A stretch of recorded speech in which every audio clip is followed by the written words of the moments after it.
Welcome to Arcade Sunday, the loudest home arcade in the universe. Regardless, this is the original version of Space Invaders, which basically started the video game craze of the late 70s and early 80s. This game is very, very difficult from a difficulty point of view. Compare this to the home version for the Atari 2600 back in 1979. This version, or the arcade version, is I would say at least 10 times more difficult.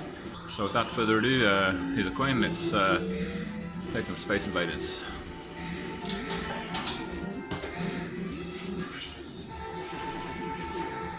It is said that to get a good score in this game of anything over 10,000 is seen as a very good score.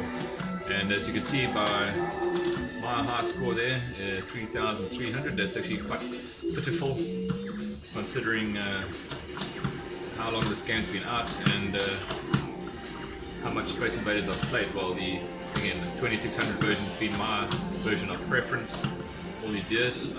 I think the graphics are better and I think the game is more fun to play, and it's a two-player option, so the 2600 version to me is certainly the better version of the game, although it is at least 2 years possibly newer than this version.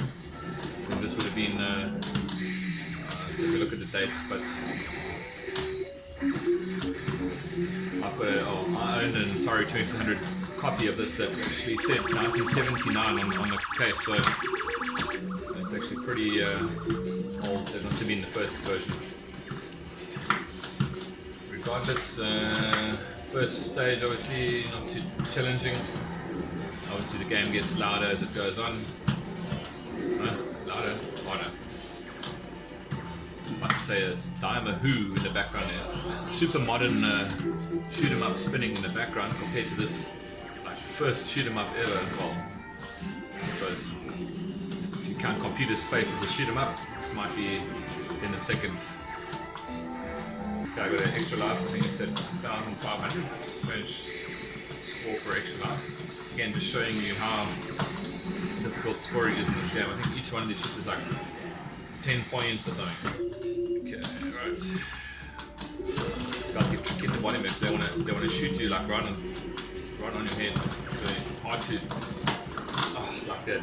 Right, game over. 3,200. I mean, really, this game is tough as nails.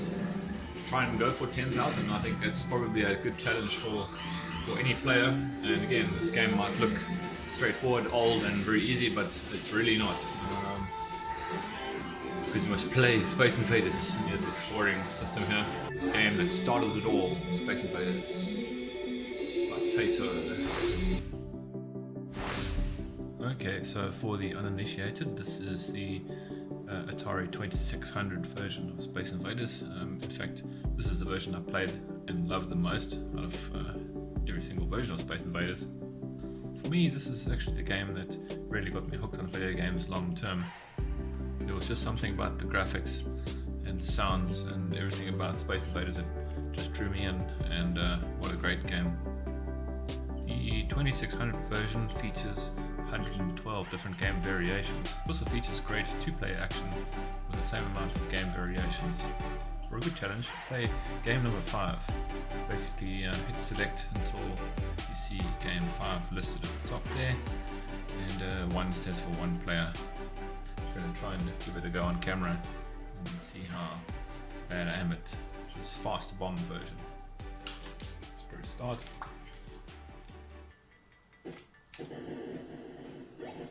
Ooh, dead already.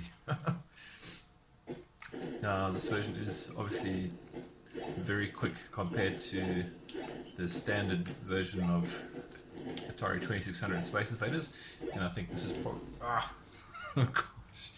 this is probably why I like this version of the game the best, because it's actually just super hard, but compared to the default like game 1, which is actually quite slow in comparison and pretty easy to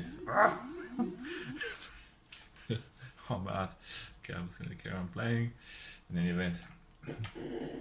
So yeah, as I was saying, this game is very, very fast version of Space Invaders. What the difficulty in this is that the enemies obviously are dropping bombs at a way quicker speed than you can actually move. So it's you got to be basically one step ahead the whole time. You can never sit and wait under a stack of invaders to think, oh, am I going to get shot? You will get shot. So just get out of there while you can. Okay, so that sound for it when you shoot down an enemy ship, mothership, this is so good. I mean, this game is an absolute masterpiece. It really is. This is 2021 and we're still playing this game. It was programmed in like 1979. I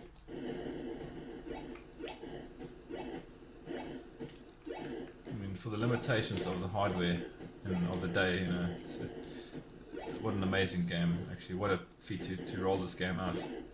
And I feel the same way about a lot of the 2600 games. Just such a class. I mean, considering what they had. I mean, today we've got CPUs that running at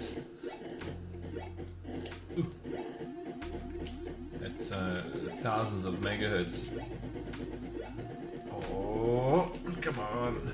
Yeah, gotcha. And yet, it's just so simple and just so fun. It's the thing. It's just fun. Think about darn it.